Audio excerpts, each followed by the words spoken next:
बरसात के बाद की वो शाम गांव में कुछ अलग ही थी। आकाश में बादल थे और चारों ओर हल्की ठंडी हवा बह रही थी।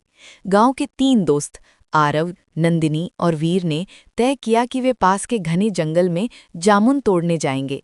आमतौर पर दिन में वहां लोग जाते थे, मगर आज बच्चों को रोमांच का मजा चाहिए था। जैसे ही वे जंगल के भीतर पहुंचे, अंधेरा और घना हो गया। टॉर्च की हल्की रोशनी में पेड़ ऊंचे ऊंचे साए की तरह खड़े थे। पत्तों से टपकते पानी की बूंदें और झींगरों की आवाजें माहौल को और रहस्यमय बना रही थीं।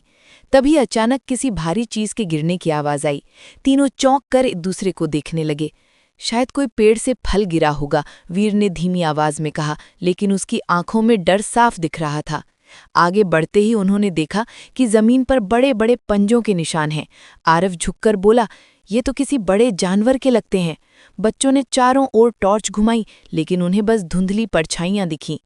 कुछ कदम आगे ही उन्हें झाड़ियों में हलचल सुनाई दी। टॉर्च का उजाला डालते ही 2 चमकती हुई आंखें दिखाई दी। नंदिनी का दिल जोर जोर से धड़कने लगा। परछाई धीरे धीरे सामने आई। वह एक घायल तेंदुआ था। उसके पिछले पैर पर गहरी चोट थी और वह कराह रहा था। बच्चे पहले डर गए, मगर तेंदुआ दर्द से कराह रहा था और किसी तरह बैठा था। आरव ने फुसफुसाकर कहा, हमें भागना नहीं चाहिए, ये हमला नहीं करेगा, इसे मदद चाहिए। वीर ने अपने बैग से पानी की बोतल निकाली और दूर से ही जमीन पर रख दी। तेंदुआ धीरे धीरे आगे बढ़ा और सूंघने लगा। तभी दूर से एक तेज गुर्राहट सुनाई दी, शायद तेंदुए की माँ या कोई और जानवर। बच्चे समझ गए कि अब उन्हें तुरंत निकलना होगा। उन्होंने धीरे धीरे पीछे हटते हुए जंगल का रास्ता पकड़ लिया, पर उनकी टॉर्च अचानक बंद हो गई। घना अंधेरा और चारों ओर अजीब आवाजें उन्हें घेरने लगीं। नंदिनी ने हिम्मत जुटाकर कहा, सब एक दूसरे का हाथ पकड़ो और आवाज मत करो। वे चुपचाप चलते रहे। पत्तों के बीच से चांद की हल्की रोशनी उन्हें पगडंडी का अंदाजा देती रही। कुछ देर बाद उन्हें गांव की घंटी की आवाज सुनाई दी। आखिरकार वे सुरक्षित बाहर निकल आए।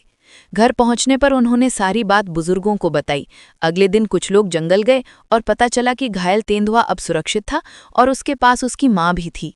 इस रोमांचक रात ने बच्चों को सिखाया कि डर के बावजूद साहस और समझदारी से काम लिया जाए तो सबसे बड़ा रहस्य भी हल किया जा सकता है।